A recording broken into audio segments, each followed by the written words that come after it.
للمتقين ولا عدوان إلا على الظالمين.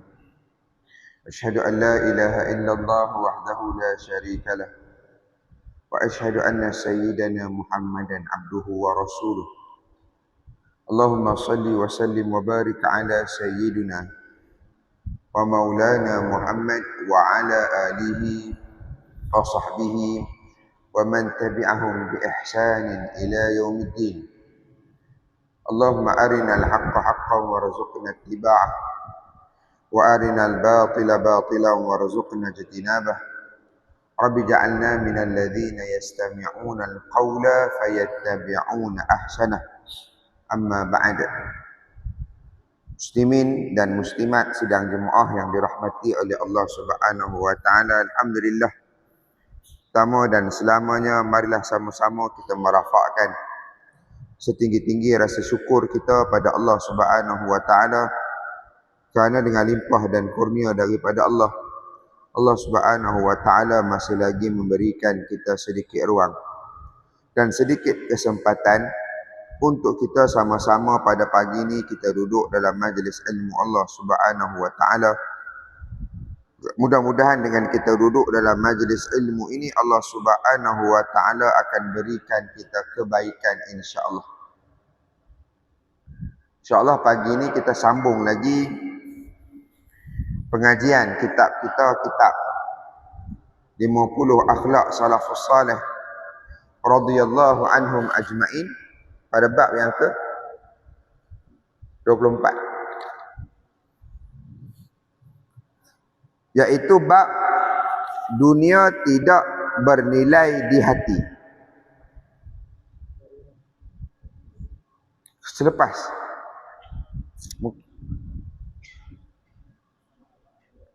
macam mana? Muka surat 64. Oh. Yang mana? Atas. Pasal pertama dah. Laukan nanti dunia tu. Baik. Tuan-tuan yang dirahmati oleh Allah, kita masih lagi dalam bab dunia tidak bernilai di hati. Yang mana pada pengajian yang lalu kita dah sebut bahawa para sahabat Nabi radhiyallahu anhum ajma'in, iaitu mereka itu dunia tidak merasa berharga di hati mereka, dan mereka amat menolak dunia. Menolak yakni tidak menjadikan dunia itu raja, dan tidak menjadikan dunia itu matlamat, melainkan dunia itu hanyalah tempat untuk mereka mencari harta ataupun mencari bekalan di hari akhirat. Sebagaimana yang disebut bahawa dalam pepatah Arab, ad-dunya mazra'ul akhirah. Dunia itu tempat cucuk tanam untuk hari akhirat. Makna hari akhirat ni kita buat semua amalan-amalan yang kita akan tuai hasilnya di hari akhirat kelak. Bahkan para sahabat Nabi radhiyallahu anhum ajma'in, walaupun mereka mempunyai dunia dalam genggaman, tetapi semuanya tidak menjauhkan mereka daripada hari akhirat Allah Subhanahu wa taala. Bahkan kalau mereka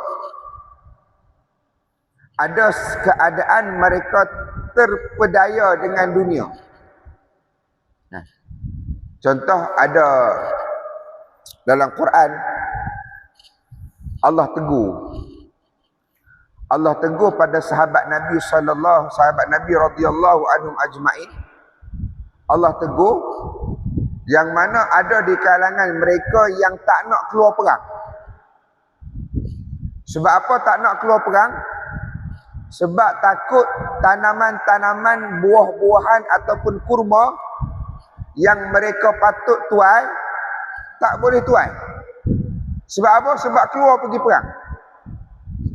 Allah tanya, adakah dunia yang kamu sayang tu lebih baik pada hari akhirat? Sebab dulu kalau perang, dia biasa kalau perang lama. Kadang-kadang tu makan 3 bulan, 4 bulan, ada tu setengah tahun. Pergi sebulan, perang sebulan, balik pula sebulan. Ada tu pergi sebulan, perang 2 bulan, balik sebulan pula. Jadi Biasanya bila dah tinggalkan tanah, tinggalkan kebun untuk keluar berperang, biasanya tak boleh nak tuai hasil. Jadi bila orang Islam dah ramai, orang Islam dah hebat, orang Islam dah selalu menang, jadi ada sahabat yang dia rasa berat nak keluar pergi perang. Ish, ni kalau keluar pergi perang ni alamat tak tuai lah kurma tahun ni. Dia jadi sayang, tak apalah. Orang lain nak pula pergi perang, aku nak rehat pula lah. Lama dah perang ni, asyik perang je, aku nak rehat pula lah. Bagi orang lain lah. Bagi yang muda-muda pula lah. Aku ni tua dah, tak larat dah nak perang. Contoh. Allah tegur. Terus Allah tegur. Direct Allah tegur. Adakah mereka merasakan dunia yang mereka sayang ni lebih baik pada hari akhirat? Maka sahabat bila turun ayat tu, Allah tegur, terus sahabat meninggalkan kebun-kebun mereka. Meninggalkan kesukaan mereka untuk berjuang pada jalan Allah Subhanahu wa taala. Begitu kisah para sahabat Nabi radhiyallahu anhum ajma'in yang Allah bagi mereka harta yang banyak. Allah bagi mereka kekayaan.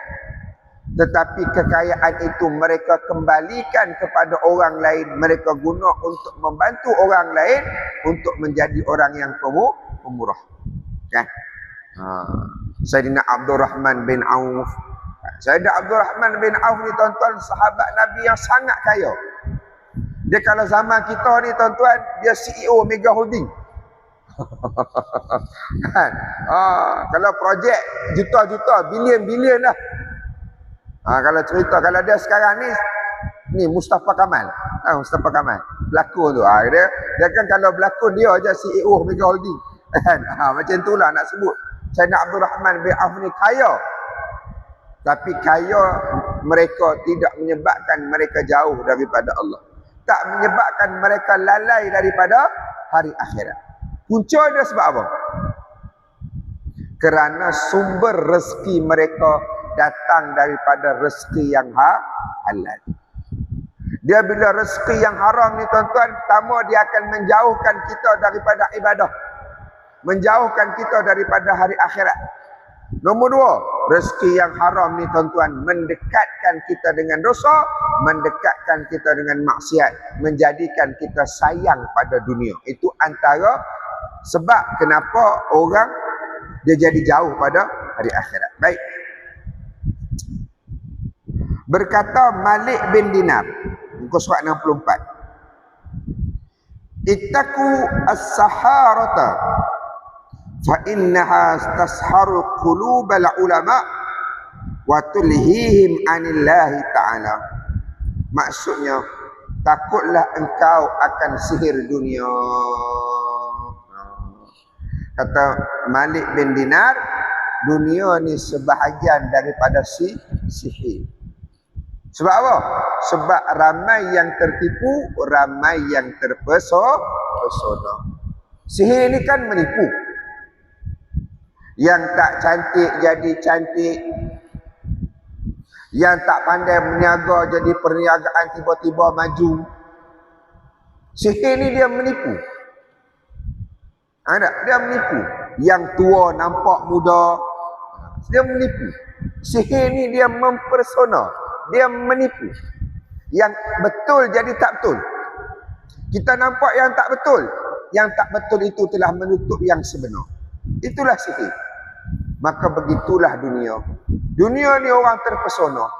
Orang tengok sampai duk kejar dunia. Kejar dunia tak fikir halal haram. Yang penting seronok dunia tu dia dapat. Yang penting kenyang dunia dia dapat. Halal haram nombor 2, nombor 3. Belakang cerita. Yang penting kuasa aku dapat. Fitnah ke, keji ke, menipu ke, bohong ke, lantak pergi. Nampak? Yang penting dunia, kuasa dunia aku dapat. Yang penting atas dunia ni orang sanjung aku. Yang penting atas dunia ni orang angkat aku. Yang penting aku menang. Fitnah ke apa ke lantak pergi. Ni musim dia.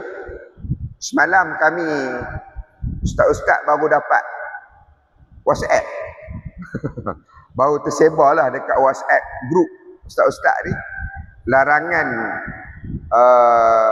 berkempen politik kepartian dekat masjid. Tapi saya bukan langgar arahan tu, bukan. Saya cuma menyampaikan pesanan. Ni tuan-tuan, ni musim perang. Kan? Ni musim perang. Saya suka sampaikan pesanan. Mungkin bila dah next punya kuliah, mungkin dah lepas pada pilihan raya kot rasanya. 12 kita mengundi 12 kan. Tak silap saya punya jadual 13. Jadi tengoklah masa tu dah tukar ke tak tukar ke tak tahu. Kan? Takut tuan-tuan cuti ke, wallahu alam lah. Kan? Jadi saya pesan. Saya suka sampaikan pesanan ni. Kan? Saya tak ada suruh tuan-tuan sokong mana-mana. Terpulang pada tuan-tuan atas ilmu yang tuan-tuan ada. Tuan-tuan main mengaji dekat sini lama. Jadi terpulang pada pemilihan daripada ilmu yang tuan-tuan ada. Macam mana nak pilih pemimpin yang baik. Kita dah mengaji ciri-ciri pemimpin yang baik. Kita dah mengaji pemimpin yang penipu tidak ada tempat dalam syurga. Kita dah baca pemimpin yang adil ni Allah sayang. Allah bagi dia perlindungan. Allah bagi naungan di hari akhirat di saat tidak ada naungan. Kita mengaji dah semua. Ya. Cuma saya nak tinggal 2 pesanan. 1. Dalam tuan-tuan, kalau tuan-tuan blur. Ataupun tuan-tuan mungkin dah ada siapa yang tuan-tuan nak pilih. Ikutlah belah-belah mana pun. Tak mesti sama dengan saya. Tak mesti kita punya pilihan sama. Tapi saya nak ajak juga tuan-tuan dan diri saya, untuk sepanjang tuan-tuan nak ke hari tuan-tuan nak memilih nanti, saya nak ajak tuan-tuan tiap-tiap malam pakat-pakat buat solat istikharah. Lepas pada tuan-tuan semayang isyak, semayang sunat lepas isyak, sebelum tuan-tuan semayang witir, tuan-tuan semayang dulu solat sunat istikharah 2 rakaat, minta petunjuk pada Allah. Minta pada Allah untuk Allah tetapkan kita dengan pemilihan yang terbaik. Bagi Allah pandu kita untuk pilih pemimpin yang terbaik untuk kita. Kerana Allah lah yang maha mengetahui mana yang terbaik untuk kita. Istikharah dan istisyarah. Apa dia? Istikharah, minta Allah pada Allah, Allah bagi petunjuk. Istisyarah, bincang, sembang, cari kebenaran, cari fakta yang betul, bincang dengan kawan-kawan, kita nak sokong yang mana, apa patut kita sokong. Kalau sokong yang ni jadi macam ni, yang ni jadi macam ni. Tapi kena ingat, orang Islam, orang beriman, dia memilih atas dasar agama. Sebab apa saya sebut atas dasar agama? Maksudnya pilihan kita ada dosa, ada pahala. Ada baik, ada buruk. Ada syurga, ada neraka. Jangan duk layan orang kata, Allah Ustaz pilih pemimpin ni benda dunia sahaja. Tak. Islam tak ajar macam tu. Islam ajar bila kita pilih pemimpin, urusan memilih pemimpin ni sampai hari akhirat. Dia ada dosa pahala. Dia ada syurga neraka. Pilih pemimpin ni. Kita tak sama dengan orang yang tak beriman. Orang tak beriman memang dia berpegang pemimpin ni urusan dunia saja. Mana-mana pun tak apa. Mana-mana pun tak ada masalah. Tak, memilih pemimpin sangat penting. Sebab tu tuan-tuan, sebelum kita nak cerita nak pilih yang mana, siapa-siapa kita nak pilih, sebelum kita cerita yang tu, nombor 1 tuan-tuan, kena pakat keluar mengundi dulu. Ni orang kita ni, orang Melayu Islam kita ni, dia orang Islam kita lah. Dia rasa tanggungjawab tu kurang. Tak apalah Ustaz, sama aja mana-mana, tak payah mengundi lah. Macam tu. Hak macam ni pun sama, hak macam ni pun sama. Tak payahlah Ustaz. Kau penat mengundi lah Ustaz. Jangan. Orang Islam ni tanggungjawab pilih pemimpin besar. Bukti dia, sahabat Nabi radhiyallahu anhum ajma'in tunjuk pada hari kewafatan Nabi sallallahu alaihi wasallam. Walaupun Nabi dah wafat, Nabi tak diurus, tengah diuruskan jenazah Nabi. Tiba-tiba dengar kaum Ansar dah berhimpun untuk pilih siapa nak ganti Nabi. Sayyidina Abu Bakar, Sayyidina Umar dan sahabat-sahabat yang lain yang tengah urus jenazah Nabi tinggal kat Sayyidina Ali sekejap. Tinggal sekejap, bukan tinggal terus. Tinggal sekejap lah. Terus pergi. Dekat tempat orang Ansar berhimpun, lalu berlakulah urusan memilih pengganti Nabi. Maksudnya apa? Bukan jenazah Nabi tak penting, penting. Tapi urusan memilih pemimpin adalah urusan yang sangat-sangat penting. Jadi jangan ada, tak payahlah Ustaz. Kan? Saya dah beli tiket flight nak pergi melancong Ustaz. Kan? Ada tu, tak payahlah Ustaz balik jam. Penatlah Ustaz balik jam lagi. Lepas tu nak balik sini balik. Jangan jadikan tu alasan. Usaha untuk keluar. Kalau ada anak-anak tuan-tuan yang dah wajib, dah boleh keluar mengundi, dah wajib untuk mengundi, kejut dia bangun pergi mengundi. Suruh dia keluar untuk jalankan tanggungjawab. Itu tanggungjawab kita orang beriman. Tanggungjawab kita orang Islam. Keluar mengundi. Ni orang kita ni tak mau mengundi. Dia tak nampak kepentingan untuk memilih pemimpin. Bagi dia pilih pemimpin ni semua sama. Tak? Tuan-tuan kena keluar. Satu. Nombor dua, saya sebut tadi, anda buat timbangan yang betul-betul, yang baik-baik, istikharah dan istisyarah. Minta pada Allah dan juga berbincanglah dengan kawan-kawan, ahli keluarga, tengok fakta, tengok kebenaran dan sebagainya. Dua. Dan yang ketiga, tuan-tuan, tolong musim-musim macam ni, janganlah kita menyebar-nyebarkan kebencian. Jangan kerja duk mengumpat, kerja duk fitnah orang, kerja duk bohong. Ikutlah tuan-tuan nak sokong mana pun tak ada masalah. Kalau tuan-tuan nak orang lain sokong apa yang tuan-tuan sokong, bagi fakta. Bagi kebenaran. Tunjukkan yang betul. Tunjuk yang sebenarnya macam mana. Jangan fitnah. Dan kalau menang pun atas dasar fitnah, kemenangan tu tidak akan diredai oleh Allah Subhanahu wa ta'ala. Kena ingat. Ni sekarang dia ikut dan. Tak ada dosa pahala dah. Semua main buh. Tak kira dosa pahala dah. Semua dia buh dah. Yang penting aku menang. Yang penting tim yang aku sokong menang. Dosa pahala belakang cerita. Syurga neraka belakang cerita. Jangan. Kita orang beriman, orang Islam, dia ada timbangan tu. Allah akan tanya, kullukum mas'ulun ar-ra'iyati.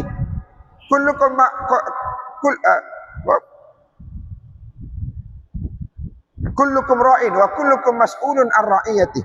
Setiap daripada kamu pemimpin dan kamu akan ditanya dengan apa yang kamu pimpin. Allah tanya satu-satu. Allah tanya kita apa yang kita buat. Walaupun kita musim perang, semua jenis senjata kita duk buang, kita duk lambung, tapi jangan sampai melampaui batas. Allah benci orang yang melampaui batas. Jangan sebab kita nak mengundi, nak pilihan raya ni, muflis habis amalan kita. Rosak habis amalan kita di sisi Allah Subhanahu wa ta'ala. Nak kempen ke, nak ajak orang sokong apa yang tuan-tuan sokong, sila. Tak ada masalah. Itu hak yang dijamin oleh perlembagaan negara. Tapi jangan bohong, jangan fitnah, jangan sebarkan perkara-perkara yang tak betul. Sebab fitnah ni tuan-tuan, kalau dia dah berjalan, kalau dia dah start disebar, payah nak tutup. Payah nak tutup. Kalau kita betulkan balik pun, payah nak betul 100%.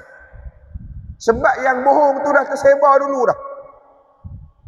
Keburukan tu dah bersebar, keburukan tu dah bertebaran dulu dah. Nak tutup balik payah, susah. Sebab tu jangan jangan disebarkan fitnah. Nampak? Baik. Tuan-tuan yang dirahmati oleh Allah. Baik. Takutlah engkau akan sihir dunia, kerana ia telah menyihir hati ramai di kalangan para ulama. Maknanya orang yang alim, yang Nabi sebut ala ulama warasatul anbiya. Ulama itu pewaris Nabi. Yang Nabi sebut ulama itu pewaris Nabi. Yang Allah sebut innama yakhshallahu min ibadihi ulama.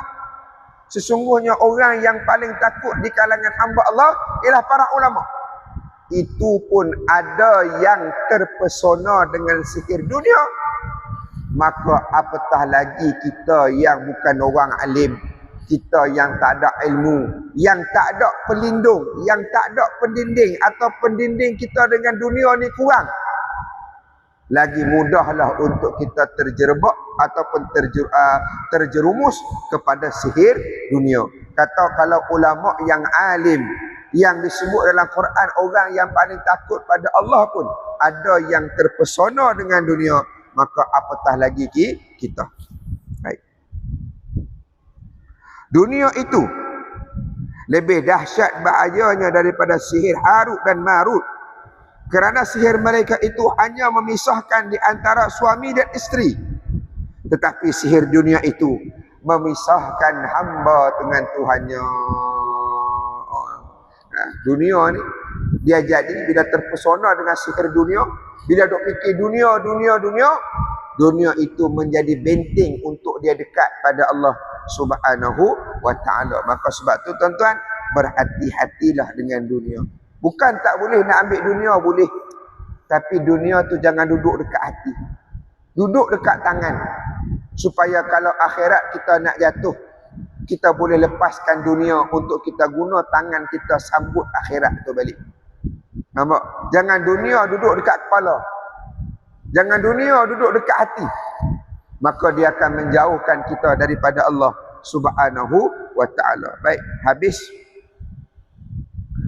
bab yang ke-24. Masuk bab yang ke-25. Baik. Berpada-pada pada perkara yang halal. Di antara akhlak para salafus salih radhiyallahu anhum ajma'in, iaitu mereka berpada-pada pada perkara yang halal. Iaitu tidak melampau di dalam mengambil benda-benda yang halal apabila mereka mendapatinya, sekalipun ia suka didapati. Baik. Jadi para salafus salih dalam urusan perkara yang halal sekalipun, mereka berhati-hati pada perkara yang halal. Sebab tu orang-orang yang salih ni tuan-tuan, dia dah tak cerita antara yang haram dengan yang halal. Dia tak cerita yang tu dah. Sebab apa? Yang haram memang dia tinggal dah. Dia bukan macam kita. Kita ni antara halal dengan haram, kita duk pilih yang tu lagi. Mana kita duk tinggal, kita pemilihan kita ni masih lagi berkisar halal dengan haram. Masih lagi ada rasa nak ambil yang haram. Tapi orang yang dekat dengan Allah, para salafus salih ni, mereka ni tuan-tuan, halal dengan haram tu tak ada dah. Haram memang confirm mereka tinggal dah. Mereka ni cerita bab halal ni, nak ambil banyak ke nak ambil sikit? Okay. Nak ambil banyak ke nak ambil sikit? Lepas tu orang yang salih ni tuan-tuan, dia tak ada dah pertimbangan antara nak buat dosa ke nak buat amal. Dia tak ada dah pilih antara dua tu. Sebab apa? Dosa memang mereka tinggal. Hanya di antara pertimbangan amalan tu nak buat banyak ke, nak mana nak buat yang lebih banyak. Itu pertimbangan mereka. Dia tak sama dengan pertimbangan kita. Kita ni antara nak buat maksiat ke nak buat amal lagi. Nak lawan dengan maksiat tu pun penat dah. Nak buat banyak amal jauh sekali. Itu beza. Jadi orang saleh ni, para salafus salih, sahabat-sahabat Nabi, benda haram tu memang mereka tinggal dah. Memang tak pandang langsung dah benda-benda yang haram ni. Hanya untuk di antara benda halal ni, nak ambil banyak ke nak ambil sikit. Nak ambil yang perlu saja ataupun ambil yang banyak. Baik. Mereka itu mengutamakan mencari benda-benda yang halal di dalam segala pekerjaan mereka. Kerana mereka itu adalah para pencinta hari akhirat. Jadi para salafus salih, mereka mengutamakan yang halal walaupun susah. Berbanding yang haram walaupun mudah. Beza dengan kita. Kita asal mudah, kita sebab. Asal senang, kita ambil. Tak kira halal, tak kira haram. Yang penting aku kenyang. Yang penting dunia aku dapat. Yang penting aku dapat rasa barang dunia ni. Tak kira walaupun daripada sumber yang haram. Tuan-tuan kena ingat, bila satu-satu benda, satu-satu sumber kita datang daripada yang haram, maka dia akan menjerumuskan kita pada dosa yang lain. Daripada harta yang haram tu akan menjerumuskan kita pada dosa yang lain. Dapat hasil yang haram, contoh hasil perniagaan dia daripada perniagaan yang haram, maka harta tu pun akan dihabiskan pada jalan yang haram juga. Dapat harta tu dengan cara yang salah, maka harta tu juga akan dihabiskan dengan cara yang salah, cara yang berdosa. Dapat duit daripada, contoh daripada hasil rasuah, kalau cek balik, hasil tu nanti akan balik pada jalan maksiat juga. Dia guna untuk berhibur, dia guna untuk minum arak, dia guna pula untuk judi. Ini hasil daripada sumber yang haram. Dan hasil daripada sumber yang haram, kalau diguna untuk kebaikan, Allah tak terima. Betul, ada orang dia guna duit rasuah, hantar orang pergi haji, pergi umrah. Allah tak terima kebaikan. Allah tak terima. Cuma kalaulah kita mungkin ada terselit dalam harta kita tu sumber-sumber yang syubhah ataupun sumber yang haram. Contoh, tuan-tuan letak duit dalam KWSP, lepas tu tuan-tuan tak tukar pada yang patuh syariah. Jadi duit kalau tuan-tuan dalam KWSP ni dia ambil duit tuan-tuan, yang tuan-tuan simpan dalam KWSP tu, depa buat investment, depa buat pelaburan. Jadi bila tuan-tuan duduk dekat KWSP yang tak patuh syariah, maka dia akan ambil duit tuan-tuan, dia akan invest, dia tak tengok dah benda tu halal haram, dia tak tengok dah. Yang dia tengok boleh bagi untung ke tak bagi untung. Kan? Beza dengan yang patuh syariah punya, kan dah ada dua kan. Yang patuh syariah ni memang dia ambil duit tuan-tuan, dia invest tempat-tempat yang patuh syariah saja. Tapi yang patuh syariah, yang ada patuh syariah ni kedian dah. Mana awal-awal dulu kalau tuan-tuan mula-mula kerja dulu, memang ada yang tak patuh syariah tu saja. Maknanya apa? Hasil daripada investment tu dia bercampur. Dia invest ikut dan dia. Yang patuh syariah dia invest, yang tak patuh syariah dia invest. Yang benda syarikat yang elok dia invest, pelaburan yang haram pun dia invest. Dia ikut dan, janji untung sahaja. Maka kalau lama-lama ni tuan-tuan, bermaksud ada dividen, ada pulangan daripada yang haram ataupun syubhah. Maka tuan-tuan tak boleh guna duit tu. Habis macam mana nak buat? Macam mana nak kira?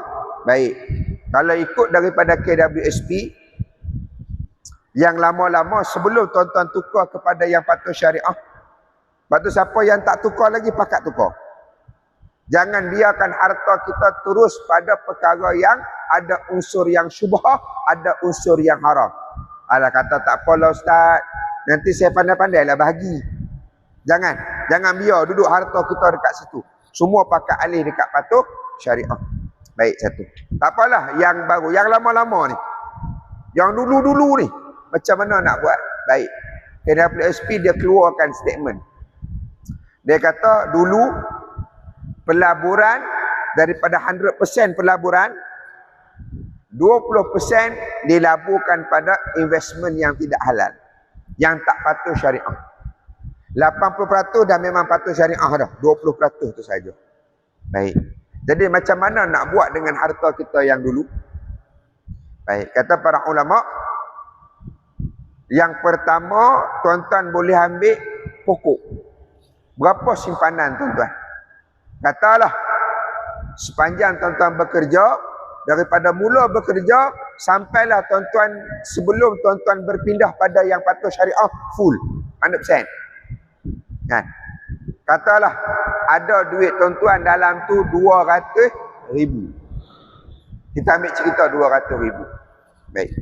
200,000 tu tuan-tuan boleh ambil balik, tak ada masalah. Lebih daripada tu, contoh dalam akaun tuan-tuan ada 400,000. 200,000 tu adalah daripada gaji yang dipotong dan yang dibayar oleh syarikat tempat tuan-tuan bekerja, 200,000. Maka 200,000 tu tuan-tuan boleh ambil semua. Ada baki lagi 200,000 yang mana dia datang daripada dividen pelaburan daripada KWSP, pelaburan tahunan dia. Kan dia bagi dividen kan? Tak tahu. Baik. Maka kata para ulama, daripada baki contoh ada 200,000 lagi tu, maka yang tuan-tuan boleh ambil hanya 80% sahaja. Lagi 20% tak boleh ambil. Tak boleh ambil, tak boleh jadi harta faraid.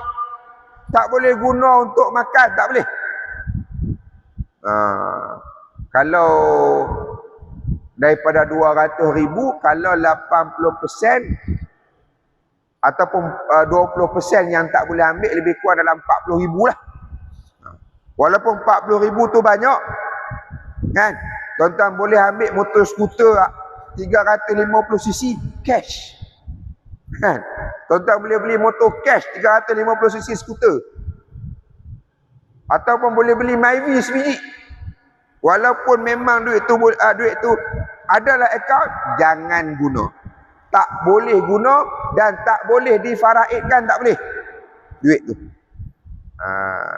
Tapi Islam aja tak boleh membazir. Maka bagaimana nak buat? Maka duit tu boleh tuan-tuan salurkan pada contoh masjid nak buat tandas, nak buat bilik air, atau contoh ada nak buat jalan, boleh tuan-tuan letak duit tu. Walaupun dia takkan dikira sebagai sedekah, tetapi digunakan pada tempat yang macam tu supaya tak membazir. Dia tak boleh kira sebagai sedekah. Sedekah dia tak boleh datang daripada hasil yang haram. Jadi tuan-tuan letak kat situ untuk apa saja? Untuk supaya tidak membazir dan supaya tuan-tuan tak tersalah guna. Dia kalau duduk dalam akaun tak lagi guna. Jadi cara dia macam tu. Nampak? Cara dia macam tu. Boleh tuan-tuan nak ambil duit yang daripada sumber yang haram ni, tuan-tuan ambil, tuan-tuan kata ni dulu waktu saya jahil, waktu saya tak tahu, dulu tak ada yang patut syariah dan sebagainya. Hasil tu tuan-tuan boleh bagi pada sekolah-sekolah, pada madrasah-madrasah, boleh tuan-tuan bagi untuk mereka buat sekolah, boleh, tak ada masalah. Cuma dia tak dikira sebagai sedekah lah, hanya dikira sebagai untuk mengelakkan pembaziran. Jangan ada harta yang haram dalam harta kita. Boleh faham? Baik. Dan segala amalan akhirat itu tidak mungkin akan berlaku apabila memakan makanan yang haram atau syubhat. Sebab tu saya sebut tadi, makan benda yang haram akan menyebabkan kita jauh pada ibadah dan mendekatkan kita pada maksiat, pada benda-benda yang haram. Sesungguhnya mereka yang suka memakan benda-benda yang haram akan mendorongnya melakukan perkara yang haram. Dia akan jadi rosak. Benda haram ni tuan-tuan, walaupun dia nampak macam benda lain sama, masuk dalam perut sama. Benda halal pun masuk dalam perut, benda haram pun masuk dalam perut. Pakaian yang halal daripada sumber yang halal pun dia pakai, daripada sumber yang haram pun nampak pakai. Tapi pada hakikat yang sebenar, dia akan merosakkan kita dari sudut dalaman. Sebab apa? Dia menjauhkan kita daripada Allah. Dia menjauhkan kita daripada keberkatan. Dia menjauhkan kita daripada rahmat Allah Subhanahu wa ta'ala. Sebab tu tuan-tuan, tolong hati-hati dengan apa yang kita bawa balik kat rumah kita. Apa yang kita bagi pada anak isteri kita, tolong hati-hati. Kena cek baik-baik. Jangan bina keluarga kita dengan daripada sumber yang tidak halal, sumber yang haram.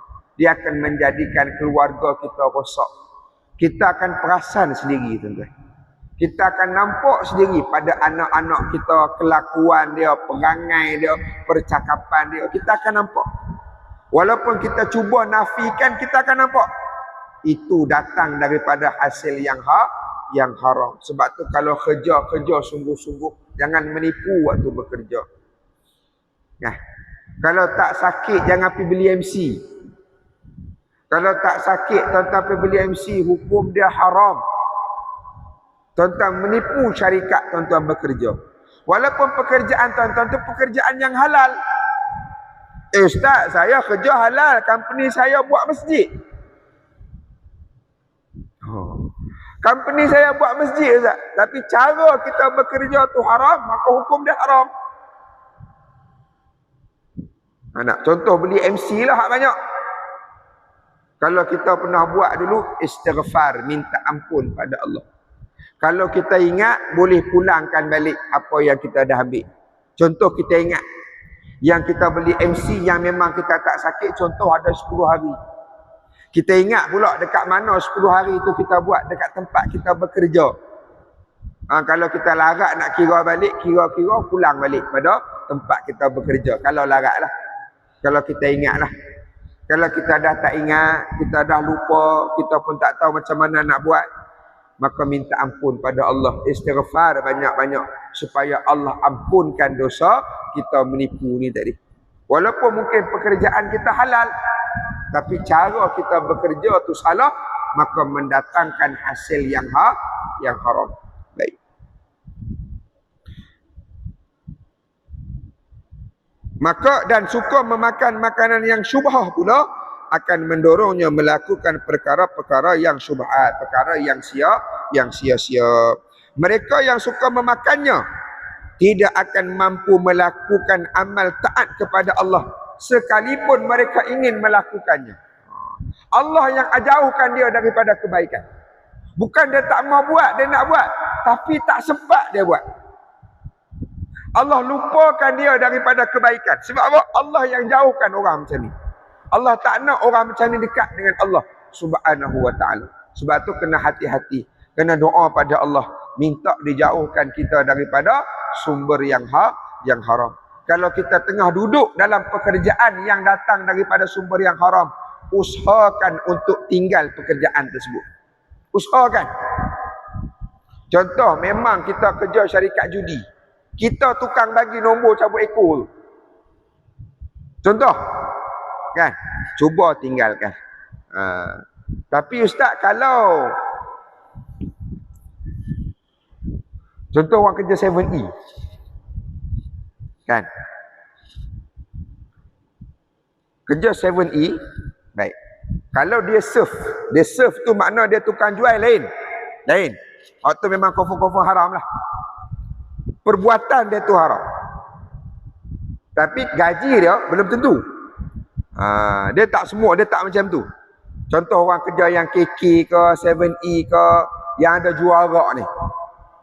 Kalau dia orang Islam, dia kena elakkan daripada dia yang menjual arak tersebut. Maksudnya apa?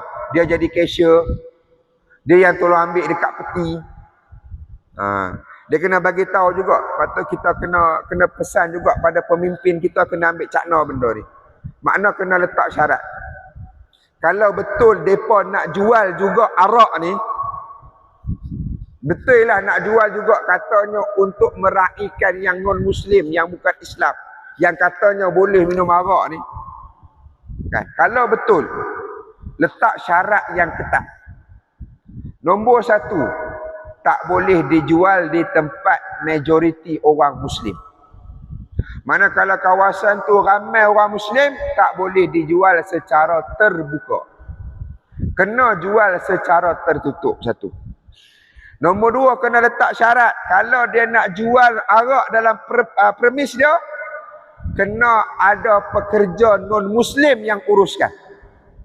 Makna kena kalau nak jual arak juga, kena ada satu kaunter khas untuk jual arak tu. Letak non-Muslim, orang yang bukan Islam yang kerja dekat situ. Jangan letak orang Islam. Yang ni tak ada. Hak ni saya tak nampak ada yang buat. Kalau pergi kedai tu ada jual arak, kalau yang jaga cashier tu orang Islam, dia jugalah yang ambil hasil. Dia jugalah yang bagi, dia jugalah yang kira. Dia termasuk dalam 10 yang berkait dengan arak yang Nabi cerita tu. Kan? Tapi kalau dia bekerja di kedai macam tu, tak semestinya gaji dia haram. Kata para ulama ada keluar hukum, kalaulah contoh kedai KK 7E, dia jual arak semata-mata ke? Tak. Dia ada jual benda lain. Cuma ada arak juga. Jadi bab jual tu dia kena hati-hati. Tapi bab hasil, boleh jadi hasil dia datang bukan daripada penjualan arak. Maka tidak ada masalah untuk dia ambil gaji. Tak ada masalah. Cuma dia kena hati-hati dalam bab penjualan. Kena ketatkan syarat. Saya nampak benda ni tak ketat. Benda ni tak dilaksanakan oleh, kalau kedai-kedai ni PBT lah. Kan? Majlis tempatan kan? Majlis tempatan. Benda ni kena kuat kuasa. Ada. Kalau ada dekat sini tuan-tuan yang dekat-dekat pemimpin bagi tahu. Depa kena buat benda ni, kena kuat kuasakan undang-undang ni. Kalau ada dah undang-undang ni, ada ustaz, perketatkan, perkemaskan. Kesian kadang-kadang anak-anak kita tuan-tuan yang cari rezeki dekat kedai-kedai macam ni. Dia bukan jual arak pun. Dia kerja dekat jual kedai tu. Tapi sebab terpaksa jual. Sebab apa? Sebab kat situ ada arak. Dia kena serve juga. Kesian anak-anak kita. Maka kena ambil tanggungjawab. Kena ambil tanggungjawab. Baik. Tuan-tuan yang dirahmati oleh Allah Subhanahu wa taala. Kerana Allah Subhanahu wa taala menyamakan para rasul dan sekalian orang-orang yang beriman itu dalam perintah memakan makanan yang halal lagi baik, sebagaimana sabda Nabi sallallahu alaihi wasallam, ayyuhan nas innallaha tayyibun la yaqbalu illa tayyiban wa innallaha amara almu'minina bima amara bihil mursalin faqala ya ayyuhar rusul kulu minat tayyibat wa'malu salihah inni bima ta'maluna alim wa qala ya ayyuhalladzina amanu kulu min tayyibati ma razaqnakum. Maksudnya sabda Nabi SAW, wahai sekalian manusia, sesungguhnya Allah Subhanahu wa taala itu maha baik dan dia tidak menerima melainkan yang baik-baik sahaja. Allah ni maha baik dan Allah tidak menerima melainkan hanya amal saleh yang baik sahaja. Dan sebab tu tuan-tuan, kalau kita tengok, Allah hanya menerima korban yang terbaik. Lepas tu kalau kita nak buat ibadah korban pun tak boleh cincai-cincai. Kalau nak sembelih binatang korban, mestilah binatang tu yang terbaik. Tak boleh ada cacat celah, tak boleh ada cacat yang merosakkan daging. Kena sembelih dia dengan sembelihan yang elok. Kena sembelih dengan cara yang terbaik. Dia kena mati dalam keadaan sembelih dalam keadaan yang tidak menyakitkan, yang tidak sangat menyakitkan. Jangan sembelih depan binatang yang lain. Ni semua Allah kira. Supaya apa? Allah menerima hanya korban yang terbaik. Allah dia tak terima benda-benda yang haram. Ada. Walaupun kita kata, ya Allah, aku tak ada arah dah, ya Allah, ada yang haram ni saja. Ya. Kita menyangka macam tu. Kita menyangka bahawa Allah akan terima. Sebab apa? Kita tak ada arah. Tak. Kita sebenarnya ada jalan lain, cuma kita tak cari. Atau kita sayang nak meninggalkan yang haram tu sebab apa? Sebab dah seronok. Sebab yang haram tu banyak. Maka kita hanya menggunakan alasan tak ada jalan, sedangkan banyak jalan untuk mencari yang halal. Baik. Dan perintah kata Nabi SAW, perintah cari makanan yang halal, makanan yang baik, bukan hanya disuruh pada manusia yang biasa, tetapi juga disuruh pada seorang Rasul. Maksudnya apa? Maksudnya Allah cukup menitik beratkan bab jaga bab makan yang halal ni, hatta pada Rasul yang tak makan benda haram pun Allah pesan. Rasul yang memang takkan makan benda haram, jauh daripada benda yang haram. Benda yang halal pun para Rasul ni berhati-hati, apatah lagi benda haram. Itu pun tetap Allah pesan pada para Rasul, jangan ambil benda haram. Maksudnya apa? Benda haram ni kena jaga. Sebab apa yang kita makan, itulah yang akan membina diri kita, tuan-tuan. Apa yang kita suap dalam mulut ni akan dizahirkan oleh anggota tubuh badan kita.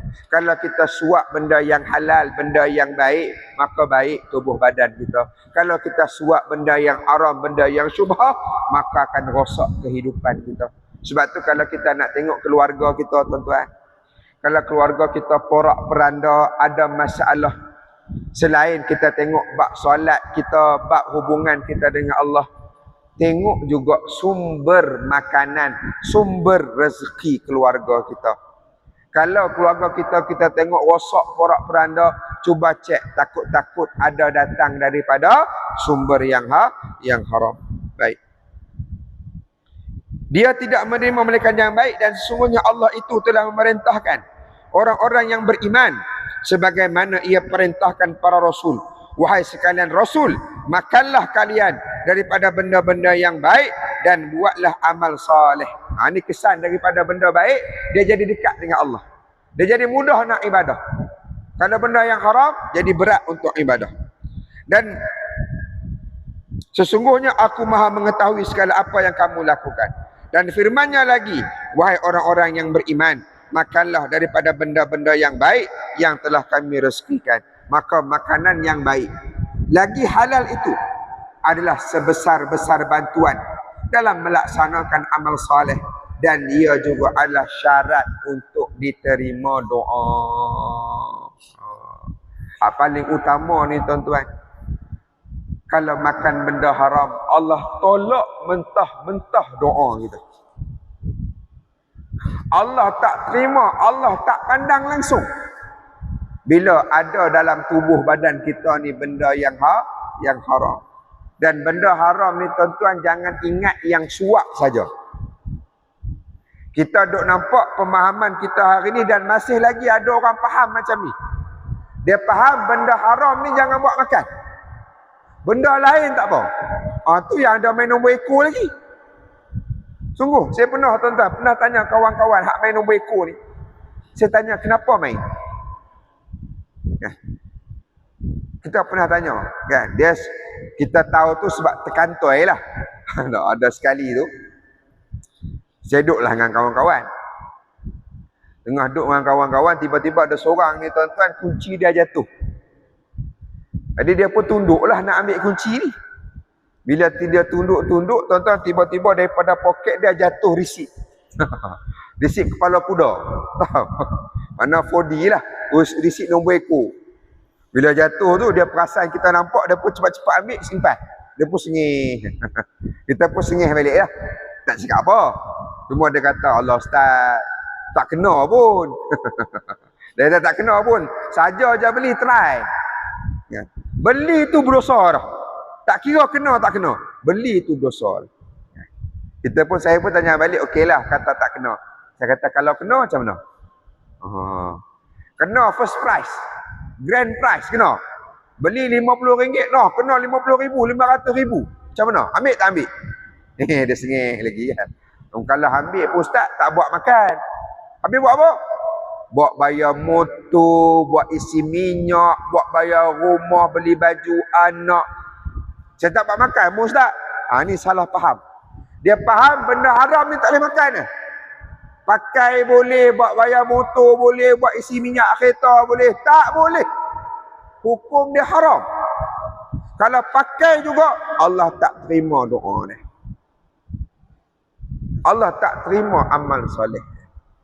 Nampak? Disebutlah hadis. Disebutlah riwayat. Nabi sebut ada seorang manusia. Dia berjalan sampai koyak rabak baju dia. Compang-camping sampai kusut masai. Makna dia berjalan tu jauh. Musafir dia jauh.